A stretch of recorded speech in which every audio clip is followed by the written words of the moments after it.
Déjeme saludar al querido Pepe Reveles, más de 50 años en el periodismo. José Reveles, autor de libros como este, el más reciente que le recomiendo, Necropolítica y Narcogobierno.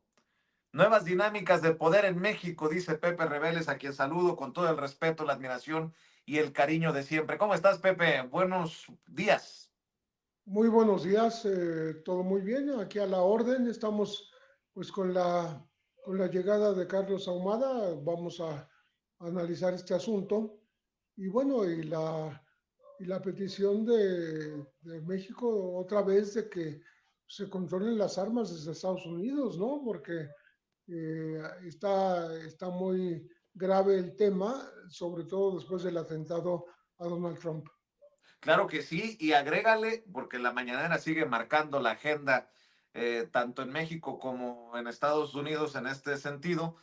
Agrégale la tarea que dice el presidente que quedará para el gobierno de la doctora Claudia Sheinbaum en el tema de la extorsión. El presidente admite que en el tema de la extorsión no se ha podido avanzar en nuestro país en este sexenio. Déjame saludar también al maestro Francisco Cruz, al maestro Paco Cruz, periodista de larga trayectoria. Vamos a tener en la mesa cerca de 100 años de periodismo, de experiencia conjunta, y saludo con mucho gusto al autor de libros como Las Damas del Poder, su más reciente libro, y su anterior libro, que también está en circulación, que también lo puede buscar, García Luna, El Señor de la Muerte, orgullosamente miembro de esta familia sin censura. ¿Cómo estás, Paco? Vicente, ¿cómo estás? Buenos días. Pepe, un abrazote también para los dos. Licenciado Gutiérrez Priego, que sé que se va a sumar en un ratito, sino que ya llegó, pero además súmale que está próxima la liberación de Osiel Cárdenas Guillén, el creador de los Zetas, la jefe máximo, capo máximo del cártel del Golfo. Así que hay una serie de temas importantísimos, Vicente, pero aquí estamos. Es la mesa de maestros a la que llegará seguramente en cualquier momento el abogado César Gutiérrez Priego también.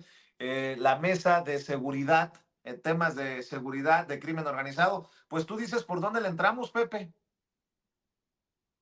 Pues yo creo que tendríamos que decir que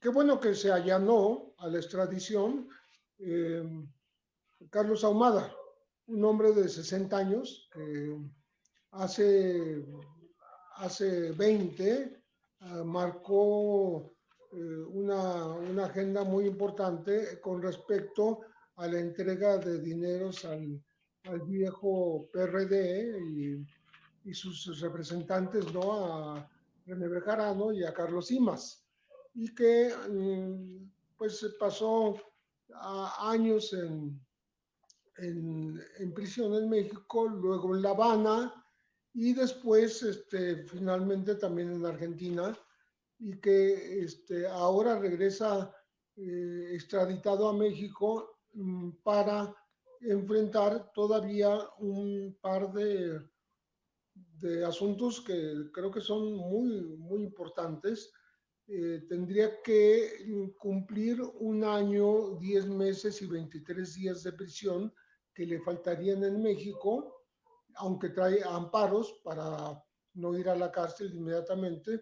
Tiene que enfrentar, según la Fiscalía de la Ciudad de México, esta falta del año y fracción, casi 2 años en prisión, por un lado, y por otro lado, pues una reparación del daño de cerca de 30 millones de pesos por fraude genérico que habría cometido en varias situaciones con delegaciones de la Ciudad de México.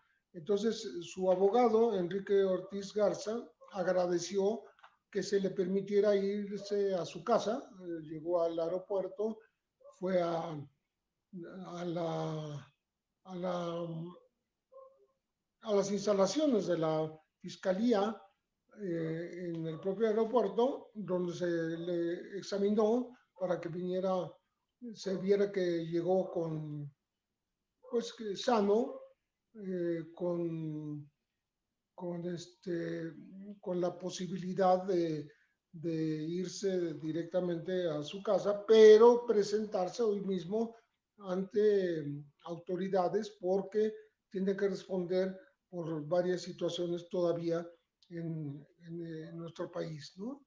Hay un, eh, todo se manejó con pinzas como si se tratara de alguien que, bueno, viene realmente protegido por la justicia, está amparado y no va a la cárcel. Pero es curioso que esté nuevamente en México, pues 20 años después de aquellos escándalos, ¿no? Creo que será muy importante el desarrollo de su caso, porque no ha terminado de cumplir con las acusaciones que se le hicieron en su momento, ¿no? Entonces creo que va a ocupar muchísimos titulares en México por lo que representa regresar toda aquella historia de su relación sentimental con Rosario Robles, que después ella misma lo acusó en la estafa maestra de extorsión, de otros delitos, y los que están vivos serían estos dos, ¿no?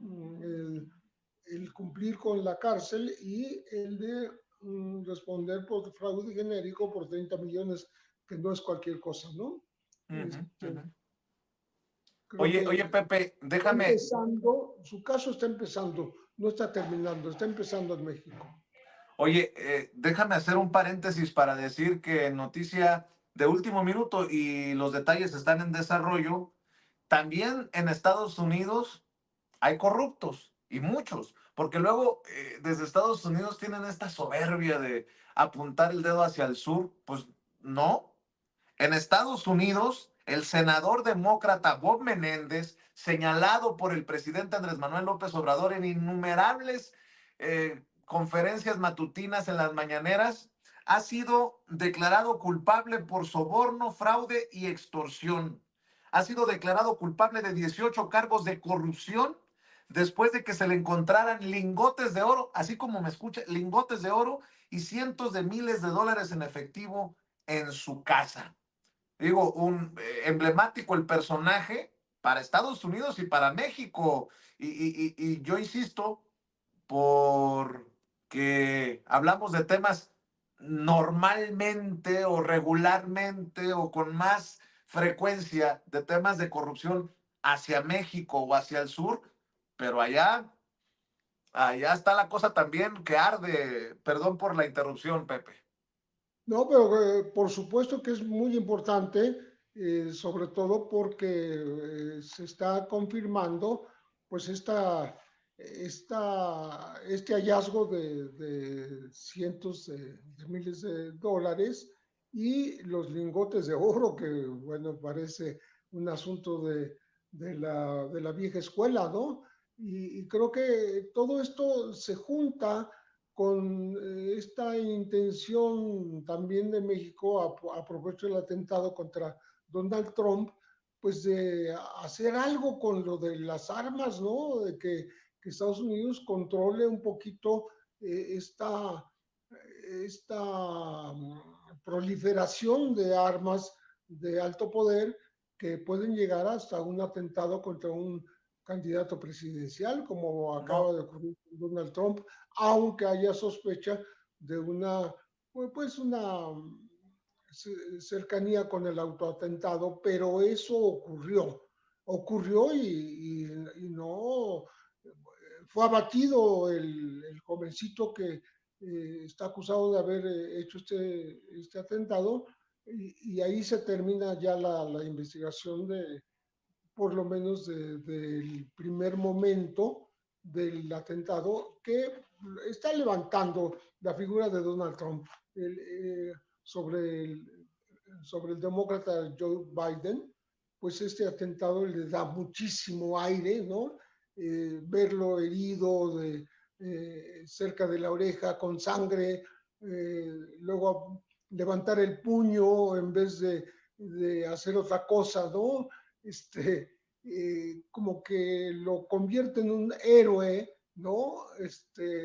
Y todo esto da mucho en qué pensar, pero la realidad es que ahí está la violencia desatada también en los Estados Unidos frente a la elección de próximo noviembre del presidente de la República. Yo no tendría muchas esperanzas ante el llamado desde la mañanera del presidente Andrés Manuel López Obrador por una simple y sencilla razón en esto del control de las armas. Por el dinero, por los millones de dólares que le mete en sobornos políticos la NRA, que es la Asociación Nacional del Rifle, a estos políticos corruptos como el senador Bon Menéndez, que le decía este demócrata de Nueva Jersey, ya declarado culpable por el caso de corrupción, así como lo consigna nuestro colega Jesús García desde Estados Unidos. Querido Paco, voy con tus comentarios, tus opiniones sobre los temas que van quedando en esta mesa de maestros. Vicente, Pepe, mira, pues nada más que temas, pero mira, vamos a ponerle orden. Primero, Bob Menéndez, lo agarraron, pero además como un ladrón cualquiera. Tenía dinero, casi $480,000 escondidos en efectivo, en la ropa, en zapatos, en una caja fuerte, los lingotes de oro en su auto, es decir, un ladrón cualquiera. Con tanto poder, fue uno de los senadores más poderosos en Estados Unidos, utilizó su cargo para eso, para robar a través del tráfico de influencias, a través del tráfico de poder. Así que este senador que es, o lo llaman de los antimexicanos, es un ladrón cualquiera, ya declarado culpable y que puede pasar toda la vida en la cárcel, o lo que le quede de vida lo puede pasar en la cárcel. Dicen que puede alcanzar hasta 222 años. Así que lo agarran como este poderoso senador, como un ladrón. Vicente, es el primer caso. Para que veamos quiénes son los enemigos de Andrés Manuel López Obrador. Hablamos en su momento de la corrupción de la DEA, ahora corrupción en el Congreso de Estados Unidos, que es esa en toda la amplitud. No, Bob Menéndez no es un senador cualquiera, así que eso representa como representa la corrupción en la DEA. Y ese es por un lado. Por el otro, el caso de Ahumada, luego vamos a las armas, mira, pero el caso de Carlos Ahumada Kurtz debe ser emblemático, Vicente, por todo lo que representa y porque no podemos quitar su nombre del lado de Rosario Robles Berlanga. Ciertamente, mira, podemos reconstruir la vida de Rosario y la vida de Carlos Ahumada Kurtz a partir de 2000, cuando se conocen, se reúnen en 4 ocasiones posteriores después de conocerse y empiezan un romance, por lo menos que dura hasta 2004, y un romance que lleva a que Rosario Robles Berlanga le saque por lo menos 600 millones de pesos para inyectarle en su momento a lo que era el PRD, a campañas del Partido de la Revolución Democrática, y hace que el liderazgo de Rosario Robles Berlanga en el PRD sea amenazado por este escándalo, tanto que la obligan a renunciar. Si no hubiera renunciado, la hubieran despedido. Primero se habló de 400 millones de pesos y luego se habló de 600, y en uno de sus libros, Ahumada Kurtz, en Derecho de Réplica, sí, aclara que son 600 millones que entregó para varias campañas. A cambio, ¿qué le entregaron? Obras de algunas delegaciones, ahora son alcaldías, de la Ciudad de México, como Tláhuac, Gustavo Amadero, que es por lo que lo acusan de fraude genérico, porque las obras o no se terminaron o fueron muy caras, pero tenemos a un hombre que no se puede desligar de Rosario, y Pepe ya lo dijo, es el hombre que firma o que graba la entrega de fajos de billetes a Carlos Imaz Gisbert y al maestro René Bejarano, y eso sirve para golpear directamente al entonces jefe de gobierno de la Ciudad de México, Andrés Manuel López Obrador. Así que tenemos un binomio que a su manera, con sus formas, ella como lideresa del PRD, él como un exitoso empresario, quisieron golpear a Andrés Manuel López Obrador. Ya sabemos en qué termina todo esto, rompiendo Rosario Robles con, con Andrés Manuel López Obrador, o Andrés Manuel López Obrador echándola de su lado, y se queda a la deriva hasta que la rescata ¿quién? El PRI, a través del PRI de Enrique Peña Nieto. Ya conocemos la historia del PRI, una historia de corrupción violenta en el sexenio de Enrique Peña Nieto, uno de los sexenios más, más corrompidos de este país. Y eso ya es mucho que decir, de que tenemos presidentes ladrones, pero en serio. Así que esa es la historia de Carlos Ahumada, a margen que llegue hoy con una lluvia de amparos, que lo busquen como 91 autoridades, que le quede un año y casi 11 meses en prisión. Tenemos a un hombre que no podemos separar de la historia reciente de este país porque atacó directamente a un hombre que buscaba la presidencia de la República, que tenía una lucha desde entonces, a Manuel López Obrador. Así que Carlos Ahumada Kurtz es un hombre importantísimo, importantísimo a partir de 2004, que es cuando se desata el escándalo de la entrega de fajos de billetes. Yo recuerdo en aquella época eran más o menos lo que le habían confiscado al maestro René Bejarano, eran como 35,000 que los guardaba, como vimos ahora Bob Menéndez, en su saco o en un portafolios. Así que, y eso le costó la vida política al maestro René Bejarano, y esto le está costando la vida política a Bob Menéndez, ¿sí? Que fue un 4 que le tendió Rosario Robles, no importa lo que sea, ¿sí? El senador Bob Menéndez aceptó dinero en efectivo, tenía dinero en efectivo, el maestro René Bejarano aceptó dinero en efectivo, tenía el dinero en efectivo y lo pescaron grabando, y ahí se denota lo que llamamos hoy los videoescándalos, y a René Bejarano, que sería conocido como el señor de las ligas por los fajos de billetes que llevaba con ligas. Así que tenemos en el caso de René Bejarano y Carlos Ahumada Kurtz, Rosario Robles y Carlos Imas Gisbert, como 600 millones de pesos que nadie sabe a dónde quedaron, y que le trataban en parte de endilgar como 200 millones a Andrés Manuel López Obrador. Los 200 millones, por cierto, nunca aparecieron, nadie los pudo documentar, y nace una guerra sucia contra el hombre que hoy es el presidente de la República, Vicente. Así que no podemos separar a uno, a Carlos Ahumada Kurtz, de Rosario Robles, ni de Andrés Manuel López Obrador.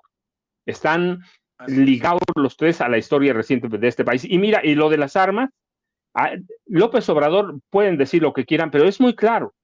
Por lo menos hay cálculos de que cada año 200,000 nuevas armas entran a este país de contrabando desde Estados Unidos.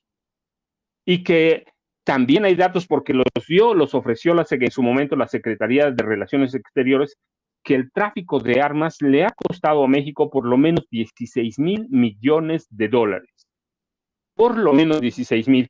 Y se calcula que en México hay como unas 16 millones de armas que han entrado de contrabando. Nadie sabe a dónde están, qué tipo de armas entran a México: AK-47, ametralladoras Uzi, fusiles Barrett, fusiles AR-15, lanzacohetes, lanzagranadas. Así que tienes todo un cultivo de la posición del presidente, que es muy clara. Mira, y lo hemos dicho aquí en esta mesa, si lograran reducir en un poco el tráfico de armas, la violencia disminuiría de inmediato. ¿Qué de las tareas? El presidente lo dice, no lo dice con el crimen organizado, pero ¿qué es la extorsión o el cobro de piso sino crimen organizado? Y es una tarea pendiente, lo está reconociendo el presidente, y hay que decirlo, y esa es la gravedad del tráfico de armas, Vicente. Así que tenemos un cultivo para echar y para aventar para arriba.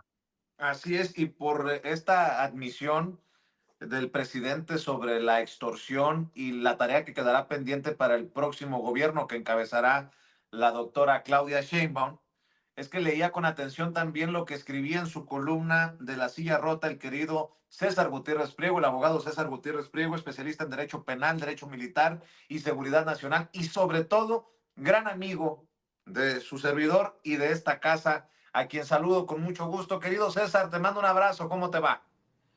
Muy bien, Vicente, con el placer de saludar a los maestros Paco y Pepe. Como siempre, es un placer estar aquí con ustedes. Dices en tu columna, la impunidad, el gran desafío de hoy en México. Se requiere de mano dura por parte de la autoridad responsable de la seguridad pública, la persecución del delito y de los órganos jurisdiccionales. Si bien el presidente dice que se ha avanzado, el tema que quedará pendiente es la extorsión y bueno, los temas que ya seguramente también escuchaste que están sobre la mesa. Escucho tus comentarios, tus opiniones, tus apuntes, César. Fíjate, Vicente, creo que la gente cuando escucha las noticias que hay detenciones de miembros de la delincuencia organizada, le da gusto, pero lo que necesitan es que se solucionen las problemáticas que se viven en el día a día. Y uno de esos grandes problemas es la extorsión. Y desafortunadamente la extorsión ni siquiera es considerado un delito grave. Entonces, no importa que tú presentes una denuncia, de todas maneras el extorsionador puede quedar en libertad o puede llevar un proceso muy corto, donde incluso la penalidad no sea de aquellas que tiene una restricción por ser mayor a 5 años, y este nuevo sistema le da la posibilidad incluso de estar en la calle a las pocas semanas o a los pocos meses.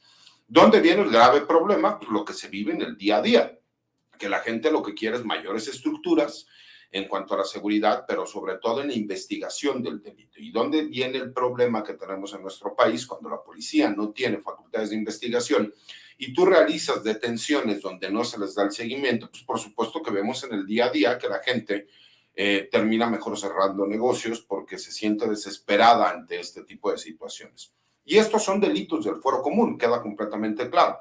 ¿Por qué? Porque a menos de que tú puedas realmente realizar una investigación donde las grandes mafias, ¿no?, a nivel nacional o internacional sean las encargadas de esta extorsión, pues por supuesto que no podrás tú hacerlo un delito del orden federal cuando los mismos códigos estatales así lo reconocen como un delito del fuero común. ¿Dónde viene la importancia de la implementación de lo que está buscando este gobierno por venir, que el mismo presidente de la República reconoce que es una de las grandes deudas que tiene este sexenio? En el trabajo coordinado, en donde realmente se obligue a las entidades federativas, que son los estados de la República, a trabajar de forma coordinada y de la mano, realizando realmente trabajo de investigación y gabinete. Porque no sirve de nada que nosotros sigamos realizando detenciones y que esas detenciones no lleven a toda una estructura criminal de esos grupos que se dedican y que no forzosamente son miembros de la delincuencia organizada, pero sí utilizan las siglas de estas organizaciones criminales para sembrar el terror con la gente. Fue muy lamentable darnos cuenta, a lo mejor algunas personas lo pudieron ver, de un video de lo que sucede en el estado de Morelos, en donde un grupo de 3 jovencitos terminan ultimando de la vida a un policía de la Policía Bancaria Industrial. Esta situación me causa, no sorpresa, porque ya es algo que desafortunadamente se ve de forma cotidiana. La situación es que gracias a la denuncia de la madre de uno de ellos es que se pudo realizar la detención. Si no, imagínate qué es lo que hubiera sucedido, ¿no? Y en la misma columna menciono cómo hay ciertos personajes como el Bart, ¿no?, que se hizo famoso por intentar acabar con la vida de Ciro Gómez Leiva, ¿no?, que es un periodista reconocido con alcance nacional e internacional, en donde no lo pudo llevar a cabo por el hecho de que el vehículo se encontraba blindado. Pero ¿cuántas personas en este país tienen la posibilidad de contar con un vehículo blindado para la protección y seguridad personal? Pero la verdad es que es un porcentaje exageradamente mínimo, ¿no? Y desde ahí te das cuenta como él en la misma entrevista reconoce cuando menos haber realizado 20 homicidios. 20 homicidios que siguen impunes. Y que aunque él reconoce públicamente que por lo menos ha realizado 20 homicidios, esos homicidios no se están investigando, o si se están investigando, obviamente están investigando a las personas incorrectas. ¿Qué pasa aquí y por qué sí es necesario que tengamos una reforma judicial? Y yo le hago la pregunta a los compañeros, ¿no?, que son doctos en la materia. ¿Saben ustedes cuántas detenciones se han realizado en este sexenio de personas que violan la ley federal de explosivos y armas de fuego, que fueron detenidos con armas que son exclusivas del Ejército, Fuerza Aérea y Armada de México, que cuando llegan ante el juzgado federal se les da la oportunidad de llevar su proceso en libertad, lo cual es, pues, por supuesto, una incongruencia, porque en el 99.9 de los casos que les han dado esa oportunidad, nunca han regresado a llevar su proceso en libertad. Y eso no me pueden decir que es un hecho normalizado. ¿Por qué?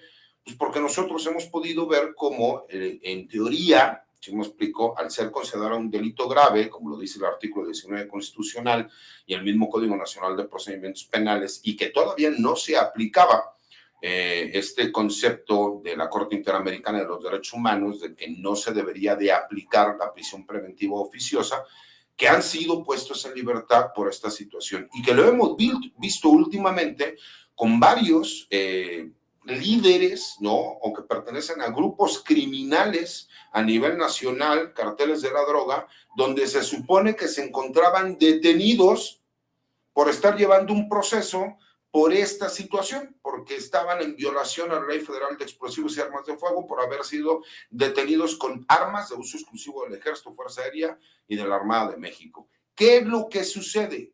Que tenemos que entender que esta problemática nos ha llevado a una situación real, como bien lo decía Paco, ¿no? Hay más de 17,000 armas que han ingresado, que ese tiene documentado, de los Estados Unidos a México y que fueron vendidas de forma legal en los Estados Unidos porque fueron ingresadas de forma ilegal al país. ¿Qué ha pasado con las 17,000 armas? ¿Cuál es el problema que tenemos cuando los grupos criminales tienen una capacidad de reacción y de armamento superior al de la policía? No así al de las Fuerzas Armadas, porque las Fuerzas Armadas siguen teniendo esa ventaja. El problema es el uso legítimo de la fuerza. Entonces, creamos un sistema y copiamos un sistema que viene del extranjero, pero que acabamos de ver una situación. Un sistema norteamericano sirve a lo mejor para ciudadanos americanos, norteamericanos.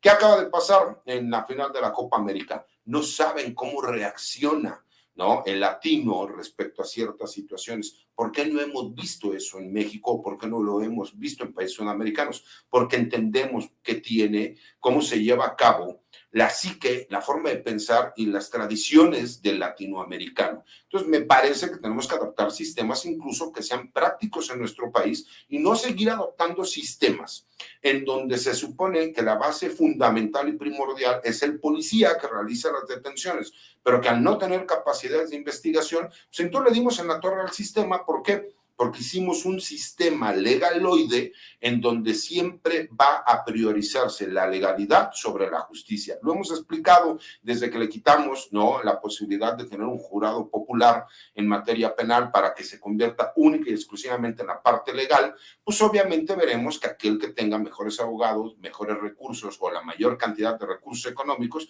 pues será quien terminará obteniendo las mejores resoluciones a su favor. Ese es el reclamo y eso es lo que es necesario que lo podamos entender como sociedad.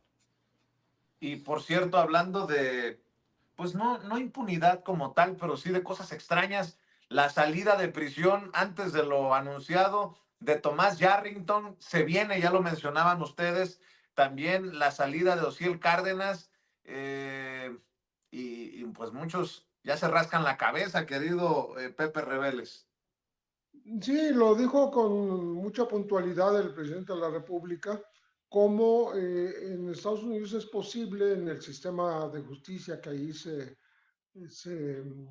estila, que la gente que aporta dinero durante su juicio, llámese multa, llámese sanción, llámese reparación del daño, llámese como se llame, termina siendo beneficiada por la justicia. Y es el caso, ¿no? Cuando un testigo protegido o alguien que adopta una figura parecida y es un colaborador que está dispuesto a decir cosas, no importa si sean públicas o sean secretas, para beneficio de la potencia, o sea, para los Estados Unidos, recibe esta benevolencia, vamos a decir, de las autoridades judiciales porque es como un mecanismo ya muy aceitado en los Estados Unidos, en donde se puede dar este, este tipo de transacciones, no, ¿cómo se dice? De toma y daca, ¿no? De cambalaches entre información sensible, entre aportación de dinero y entre delación de cómplices que ayuden a otras investigaciones que son las que interesan a la potencia. Todo eso junto permite que se disminuya sensiblemente las, las condenas y las sentencias que emiten los jueces. Esto ocurre con los narcotraficantes, no tiene por qué no ocurrir también con políticos que se vuelven corruptos y que tienen ese lado flaco, según el cual pueden ceder un poco en su manera de presentarse ante las autoridades y en los interrogatorios, en las negociaciones que se hacen por detrás de las mismas cortes, que se acuerdan porque se conversan, se negocian, se pactan estos acuerdos con los mismos presos antes de que se hagan públicos en la corte, ¿no? Entonces me parece que en el caso de Yarrington, particularmente y sobre todo porque ellos ya tienen experiencia en gobernadores mexicanos que han estado sometidos a estos juicios en los Estados Unidos, eh, pues les interesa tener más conocimiento de esta zona fronteriza que gobernaron, ¿no? En este caso, Tamaulipas. Me parece que le aplicaron beneficios como se los aplicaron al propio Ociel Cárdenas, a propósito de que va a salir ya libre ahora Ociel Cárdenas. Me acuerdo que cuando empezó a testificar en los Estados Unidos, cuanto antes dio su brazo a torcer para decir cómo estaba conformada la estructura del cártel del Golfo, cómo su propia parentela estaba participando en la dirección de este grupo delictivo, cómo era la operación los nexos en aquella época con otro grupo traficante que eran los Arellano, porque según dijo en su momento el zar antidrogas mexicano, así llamado zar antidrogas, José Luis Santiago Vasconcelos, dijo que en la cárcel habían pactado los líderes del cártel del Golfo y de los Arellano, es decir, Benjamín Arellano y Ociel Cárdenas, para combatir al Chapo Guzmán. Con lo cual estaba pasando dos cosas. Una, reconociendo que seguían operando desde la cárcel, su negocio multimillonario, y que tenían la libertad de comunicarse en una cárcel de alta seguridad y planear lo que se hacía afuera de la cárcel. Y otra más grave, que en todo ese tiempo que estuvieron presos, Benjamín Arellano y Ociel Cárdenas, nunca se les disminuyó su capital. Su dinero, su fortuna quedó intacta. Es decir, en México, y esto ha pasado con muchos otros capos, pasan personajes del tráfico de drogas que son enriquecidos de manera escandalosa, porque el negocio así es, produce muchísimo dinero, pero no les tocan ni con el pelo de un peso o de un dólar, ¿no? Los dejan totalmente ausentes de decomiso, ausentes de incautación de bienes, propiedades y dinero que tienen seguramente en los bancos porque no lo esconden debajo del colchón, ¿no? Y entonces, repito, esto lo dijo José Luis Santiago Vasconcelos, y resulta que cuando salen de la cárcel y son extraditados, digo, salen con fines de extradición y se van a los Estados Unidos, logran pagar multas, pero multimillonarias, porque tienen el dinero que no les quitó México. Yo me acuerdo mucho de Osiel Cárdenas, justamente, que pagó, me parece que fueron 50 millones de dólares dentro de su proceso, ¿no? Y con eso logró que se le redujera. Está siendo un capo peligrosísimo, incluso acusado de asesino de agentes de la DEA y de otros organismos de inteligencia de Estados Unidos. Se le dieron solamente 25 años de prisión y ya está saliendo, ya está con un pie fuera de la cárcel en los Estados Unidos. Esto quiere decir que pudo negociar con dinero también su libertad. Yo pienso entonces que se siguió el mismo esquema en el caso de un exgobernador, en el caso de un político como Thomas Yarrington, como se aplica pues esta curiosa forma de ley o de impartición de justicia en los Estados Unidos, perdonándole mucho de lo que debería pagar a cambio de información sensible que van a utilizar los Estados Unidos en su momento para, como es su costumbre, para involucrarse en temas mexicanos, para tratar de orientar las actividades corruptas de los propios funcionarios políticos.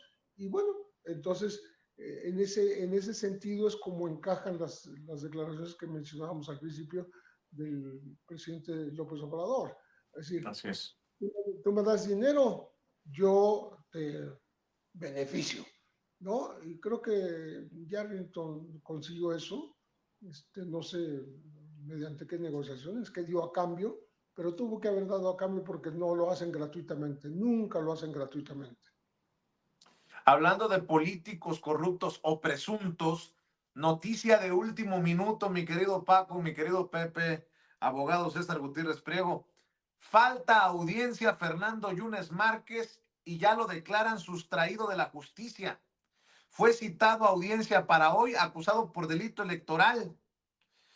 Fernando Yunes Márquez, virtual diputado electo de Veracruz por el PAN, faltó a la audiencia inicial en su contra programada para hoy en los juzgados del Puerto por el delito electoral en agravio de la función pública electoral. En consecuencia, un juez de control determinó declararlo sustraído de la justicia. La audiencia inicial se llevaría a cabo en los juzgados de la colonia Ortiz Rubio, en el puerto de Veracruz. Sin embargo, el también exalcalde de Veracruz no justificó su inasistencia. Por ello, la jueza de control, Patricia Armas, dio por notificado al acusado y reservó los derechos para que la Fiscalía General del Estado actúe como estime pertinente.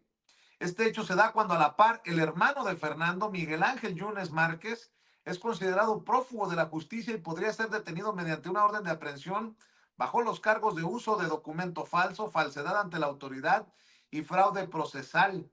Fernando Yunes Márquez fue denunciado por trabajadores del Ayuntamiento de Veracruz cuando él todavía era alcalde de obligar a la plantilla del municipio a concentrarse en el búnker de su hermano Miguel Ángel Yunes Márquez para promover en horario laboral lo que entonces era su campaña por la alcaldía de Veracruz como abanderado del PAN.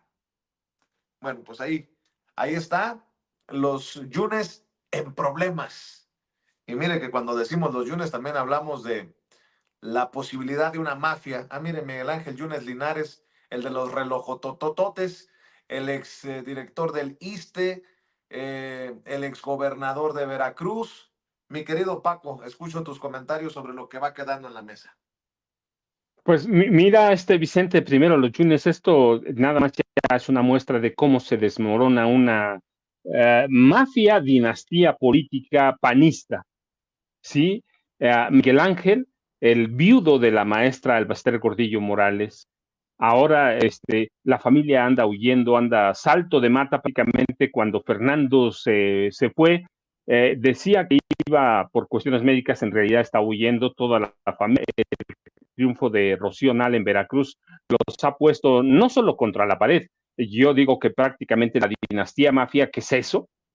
Una de las dinastías mafias del PAN se ha derrumbado y está a salto de mata. Ese por ese lado, Vicente. Por el otro, el caso de Tomás Yarrington, Pepe tiene razón. Mira, eso muestra cómo puedes negociar hasta el último, incluso ya preso, ya sentenciado, con el gobierno o las autoridades de Estados Unidos. Tomás Yarrington Rubalcaba se supone que va a estar en libertad condicionada por lo menos como entre 1 y 3 años. Pero ¿qué va a hacer en realidad? Va a servir como informante a Estados Unidos. ¿Qué les va a dar? Pepe tiene razón.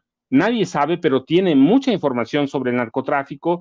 Él en su momento fue acusado y sentenciado por aceptar sobornos del cártel del Golfo, sabe cómo opera el cártel del Golfo, sabe cómo operaban los Zetas, sabe quiénes en el gobierno panista, en el gobierno de Peña, estaban atrás del cártel del Golfo, de las células de los Zetas. Así que hoy nadie sabe dónde está. ¿Por qué? Porque lo tienen ahí para información, pero es el mismo caso de Osiel Canas Guillén, ¿sí? Capo máximo, ese sí es un capo histórico máximo, que se supone que alcanza la libertad el próximo la última semana de agosto, pero él tiene una libertad anticipada. Él negoció abiertamente con Estados Unidos, incluso nadie sabe todavía en qué cárcel o en qué prisión de alta seguridad está Osiel Cárdenas Guillén por temor de Estados Unidos a que se maten. Así que yo menciono estos dos casos para que veamos, para que reflejemos el caso de García Luna, el señor de la muerte. Genaro García Luna está en estas condiciones, han estado mucho tiempo negociando, haciendo cosas, pero este es el trato que Estados Unidos le da a la gente que negocia con ellos. Y el caso todavía de Genaro García Luna es más grande, porque no solo negocia dinero, ya vimos que está involucrado en la negociación del dinero del gobierno, del gobierno federal mexicano, ya la tenemos clarísima, casi 750 millones de dólares, pero falta el dinero que Genaro García Luna y todo su clan, incluido Felipe Calderón Hinojosa como capo mayor, tienen o recibieron de grupos de crimen organizado, prácticamente de todos. Nadie sabe a dónde está el dinero, nadie sabe qué hizo con él. De las pocas personas que pueden hablar es Linda Cristina Pereira Gálvez, su esposa, y lo han tenido así.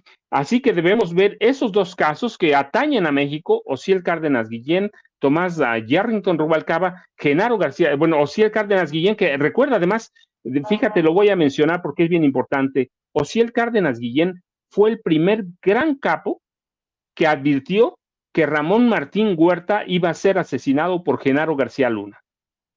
Y así pasó. Genaro García Luna era responsable de un helicóptero, del mantenimiento de un helicóptero en el que tenía que viajar Ramón Martín Huerta, que era el secretario de Seguridad Pública de Vicente Fox Quesada. Era responsable del mantenimiento, de la bitácora, de todo prácticamente. En aquel 21 de septiembre de 2005, cuando salieron de la Ciudad de México, iban a al penal de máxima seguridad de Almoloya de Juárez, en el Estado de México, que está pegado a Toluca, y de pronto se desplomó el helicóptero, murió Ramón Martín Huerta, murió el general Tomás Valencia Ángeles, pero horas antes de eso, Osiel Cárdenas Guillén ya lo sabía. Él se lo comunicó a agentes de inteligencia de la Secretaría de Seguridad, de la AFI era todavía, que trabajaban con García Luna. Les dijo: no va a llegar, lo van a matar, y terminaron matando. Así que la importancia de personajes como estos, muestra cómo actúa el gobierno de Estados Unidos. Imagínate en el caso de Genaro García Luna. Osiel Cárdenas era un capo de capo, ciertamente, pero imagina con quién negoció. Tomás Yarrington, un gobernador que tenía mucha información. Genaro García Luna fue secretario de Seguridad Pública, 5 años titular de la Agencia Federal de Investigaciones, así que por eso debemos ver en estos dos casos todo lo que puede proceder. Osiel Cárdenas está bien protegido, Tomás Yarrington Rubalcaba está bien protegido, así que debemos ver en ese espejo o debemos ver en estas imágenes a la de Genaro García Luna, Vicente. ¿Cómo ves tú, mi querido César Gutiérrez Priego? Vaya que si hoy ha estado movidito el diálogo, noticias de último minuto, noticias en desarrollo y muchos temas que también se vienen marcando como todos los días desde la mañanera por las declaraciones del presidente. Mira, Vicente, no nos debe de sorprender que independientemente de que ya se haya girado una orden de aprehensión y que llegue a existir una ficha roja para la localización de este personaje, pues se le termine amparando, ¿no? Esa es la realidad que hemos vivido en los últimos años, porque pues tenemos un sistema jurídico que les da esa posibilidad, porque hablarán de que se le está prejuzgando sin haberle dado la oportunidad de ser escuchado. Entonces, esto nuevamente pues llega a poner la llaga, ¿no? O el dedo en el tema de la reforma judicial, que ahora convenientemente han estado tratando de atacarla por diferentes medios o formas, tratando de señalar que podría existir una sobrerepresentación, cuando ya existe, por supuesto, en el texto de la Constitución desde 1996, el hecho de que es por partido y no por coalición, y asimismo, desde el año 2018, 2019, 2021, 2024, pues existen los criterios del mismo tribunal en materia electoral del Poder Judicial. Pero lo importante es generar esa percepción en la gente y en ese grupo, ¿no? de votantes de ultraderecha que no quieren que se lleven a cabo los cambios. Hay un par de situaciones por aquí, como bien lo comentaban ya Paco y Pepe, donde los beneficios que puedes obtener en los Estados Unidos tienen que ver con la cooperación que tú llegues a realizar con el Departamento de Justicia, que es lo que a ellos les interesa, porque tiene que ver en la parte económica con estos pagos, ¿no? Por indemnizaciones que se llevan a cabo, y también así por la información que puedes dar, que esa información, por supuesto, que será utilizada en un futuro posiblemente cercano, ¿no? Y recordando que ambos personajes de los que estamos hablando, Osiel Cárdenas Guillén, conocido como el Matamigos, ¿no? Y que es el creador de este grupo de los Zetas como tal, porque él los utilizaba como un brazo armado para su protección y que le fueron fieras hasta el último día que él estuvo recluido en el Centro Federal de Readaptación Social número 1, en lo que en aquel entonces era Almoloya de Juárez y que ahora es el Altiplano. Y que posteriormente, cuando él ya fue extraditado a los Estados Unidos, se da este rompimiento entre los Zetas, se termina convirtiendo en un grupo criminal independiente al Cártel del Golfo. Pero por supuesto que ellos llegaron a una negociación, porque esta negociación se da porque si no, no hubiera podido existir las sentencias tan benévolas que se llevaron a cabo, ¿no? Es cierto lo que comentan los maestros, donde hubo en su momento reuniones, ¿no? Entre los Arellano Félix y Osiel Cárdenas Guillén. Recordemos que incluso se da el caso de que matan al Pollo, ¿no? Familiar cercano del Chapo, adentro de Almoloya, ¿no? La primera vez que se vio vulnerada la seguridad como tal de un Centro Federal de Readaptación Social, donde se le disparó con un arma de fuego adentro, ¿no? Desde ahí ya sabíamos que había vulneración de todos estos protocolos de seguridad. Y a la última, donde el Chapo se les fuga, ¿no? Supuestamente por un túnel, que yo sigo pensando que realmente lo dejaron salir por la puerta de entrada, pero que sí hicieron un túnel y que se supone que de acuerdo a la infraestructura de Almoloya eso sería imposible porque tenían los sensores de movimiento para que no se hubiera podido llevar a cabo. Pero como en México todo llega a suceder y sucede de cierta forma en que no pasa nada y que todas esas personas que deberían de estar en la cárcel no lo están, pero que sí terminaron metiendo a la cárcel a todos los pobres guardias que no tenían ni siquiera conocimiento de qué es lo que sucedía, pues imagínate, todavía hay guardias que se encuentran presos y llevando procesos por la primera fuga del Chapo desde los tiempos de Vicente Fox y hay también guardias, ¿no?, de estos centros federales de adaptación social, que siguen estando procesados por la segunda fuga del Chapo, cuando él ya incluso ya fue sentenciado y extraditado, pero que no pasó nada con los directores, ¿no? Un subdirector terminó siendo posteriormente líder del cártel del Pacífico, que lo conocemos como cártel de Sinaloa. Esa es la realidad de nuestro México, eso es lo que sucede. Entonces, cuando nosotros vemos que dos personajes de alto perfil que reconocieron públicamente formar parte de grupos criminales, uno como un líder del cártel del Golfo y el otro como un gobernador que recibió dinero y que reciben esta clase de beneficios por el gobierno de los Estados Unidos, pues por supuesto es que hubo negociaciones, hubo intercambio de favores, hubo intercambio de información y por supuesto que hubo el pago, ¿no?, de una indemnización de carácter económico, que eso es lo que muchas veces después a los narcotraficantes les funciona, porque ellos terminan pagando estas indemnizaciones, pero el dinero que les quede ya es dinero que pueden utilizar normalmente. Entonces, por ahí muchas veces se les ha recomendado por parte de los abogados que les convendría más irse a Estados Unidos en el entendido de que tienen que negociar, ¿no?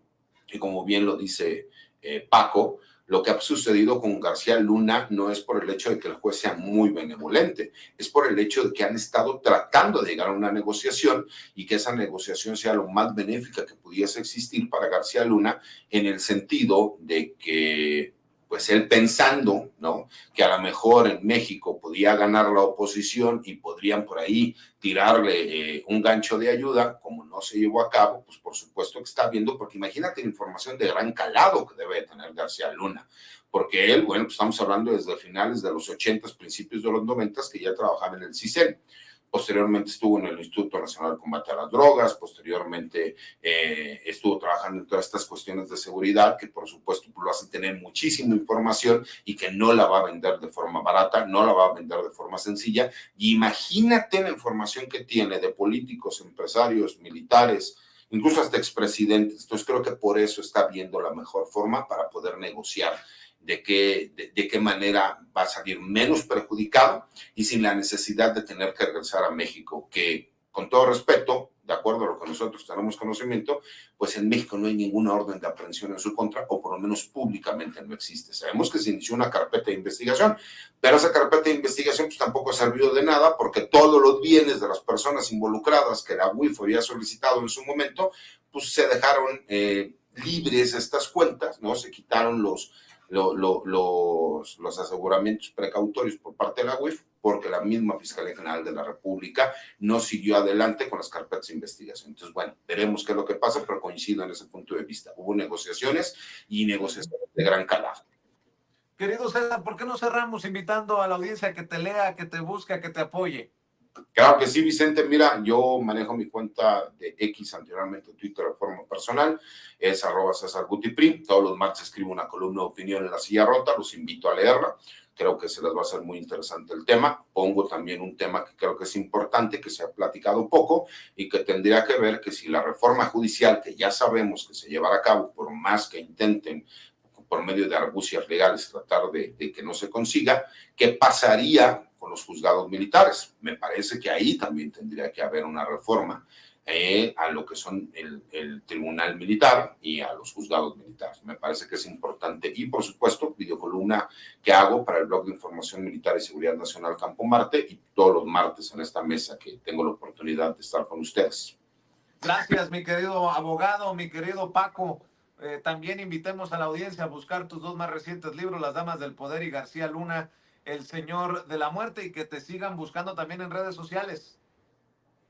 Vicente, yo primero te agradezco, luego un abrazote para el licenciado Gutiérrez Priego, otro para Pepe, ya sabes, @Paco Cruz Jiménez en X, antes Twitter, Francisco Cruz Jiménez en Facebook, y nos vemos mañana, Vicente. Gracias, saludos a los dos, a Pepe y al licenciado Gutiérrez Priego.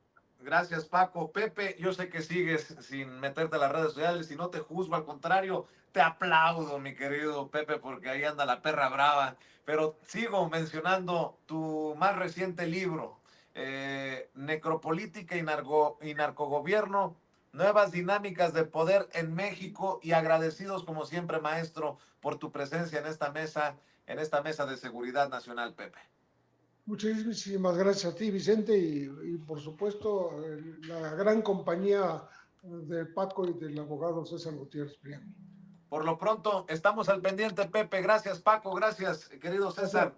Que pasen excelente tarde. Vamos a parte de lo que dijo la doctora.